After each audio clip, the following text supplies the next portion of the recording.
Hey everyone! Welcome to The Young and the Restless.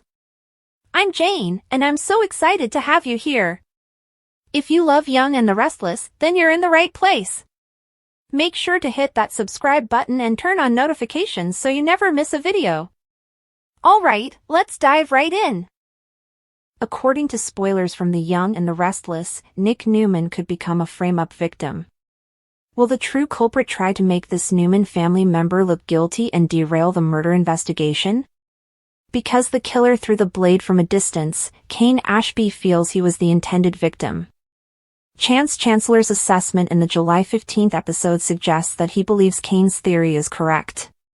In other words, Kane and Chance believe Damian Kane was neither supposed to drink the drugged bourbon from Kane's personal stash, nor was he meant to take a blade to the back. However, if someone was going to such lengths to kill Kane, it's difficult to suppose they'd fail. It appears that Kane and Chance are mistaken, thus we should evaluate the idea that killing Damian was the culprit's purpose. Carter makes the most sense as someone who would want to wipe Damian off the map and secretly do his boss a favor, at least in his opinion. Perhaps Carter felt compelled to destroy Lily Winter's new boyfriend in order to give Kane the best opportunity of regaining her affection. Carter may have committed an exceptional act of loyalty. Of course, the party guests do not trust Kane, so there will be a lot of fingers pointed at him. Kane will be compelled to defend himself against some serious accusations because he was the last person Damian saw before his death. Carter will not want to appear guilty if he is the murderer, but he also does not want Kane to appear guilty, especially to Lily. That seems Carter may be seeking to frame someone else, so what about Nick? To begin with, Nick has repeatedly warned Kane about the need of protecting his family. Perhaps Carter might decide to make it appear as if Nick was attempting to safeguard the Newmans and their empire by attacking Kane, only to miss him and mistakenly strike Damian. It's worth noting that when Lily discovered Damian's lifeless body in the July 15th episode, Nick was there to wrap his arms around her and comfort her. Carter had a front-row seat to that, so he might be concerned that Nick would become Kane's love competition as well. Whatever the case, Nick is on the approach of making a significant discovery. What happens if the lost dagger is planted in Nick's private train car? Could the lost bourbon bottle and glasses end up there? Other YNR spoilers for the week of July 14th to 18th reveal that Victor Newman will prioritize family protection, and Sharon Newman will take control of a situation to assist Nick. Could all of these indicate that Nick will become a frame-up victim? Will Nick come forward with the evidence or hide it, knowing he might be held accountable? According to The Young and the Restless spoilers, Nick could be in for some terrible news, so keep an eye out for any frame-up drama that may be coming his way. The case of Nick as a frame-up victim, with the real killer potentially manipulating evidence to make Newman appear guilty, is a complex and troubling scenario that calls into question the justice system's integrity, the reliability of forensic evidence, and the motivations behind wrongful convictions. At the center of this dilemma is the likelihood that an innocent guy, Nick, has been falsely accused and convicted of a crime he did not commit, while the genuine perpetrator remains free, having expertly redirected suspicion to another individual, Newman. This type of miscarriage of justice is not uncommon in legal history, when poor investigations, tunnel vision by law enforcement, and the willful planting of evidence have resulted in incorrect convictions.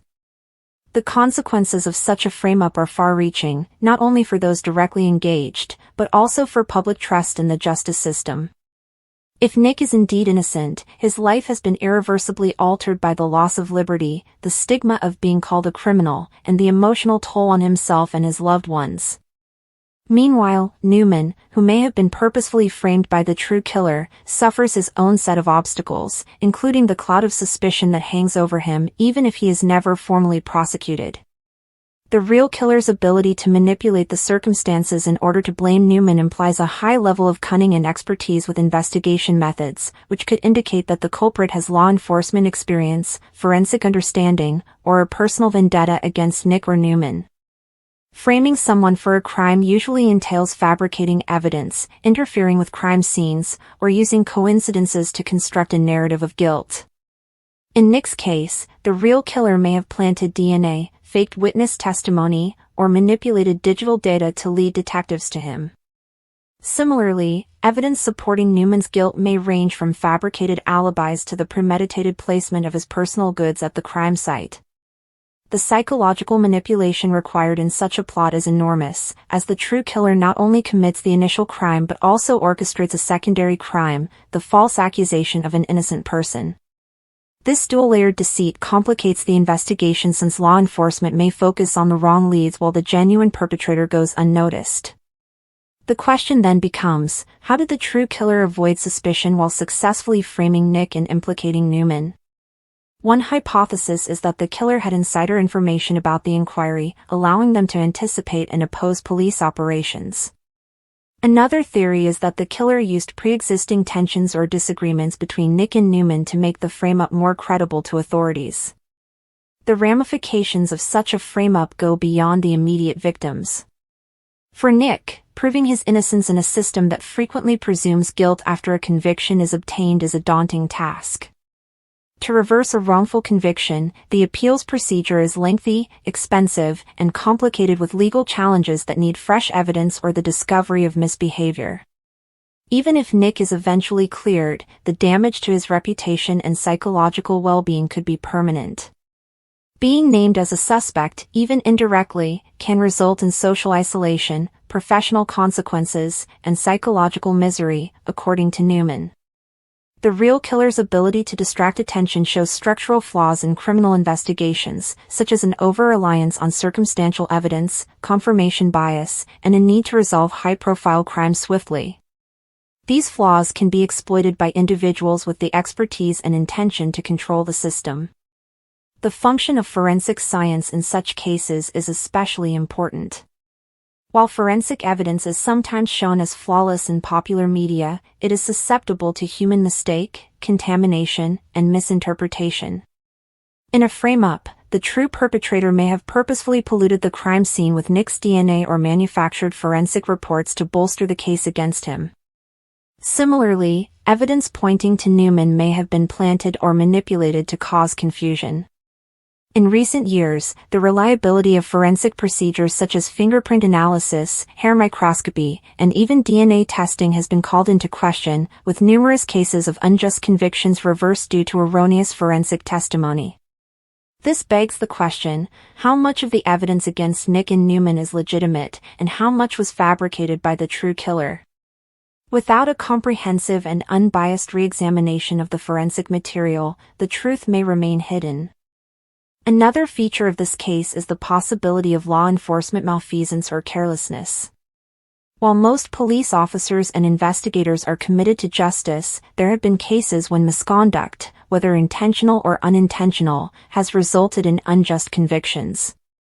This involves coercing confessions, ignoring exculpatory evidence, and focusing only on one suspect at the expense of others.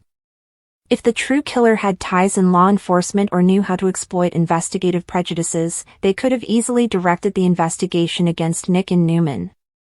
The likelihood of corruption or complicity should not be ignored, especially in circumstances where the frame-up is highly complex.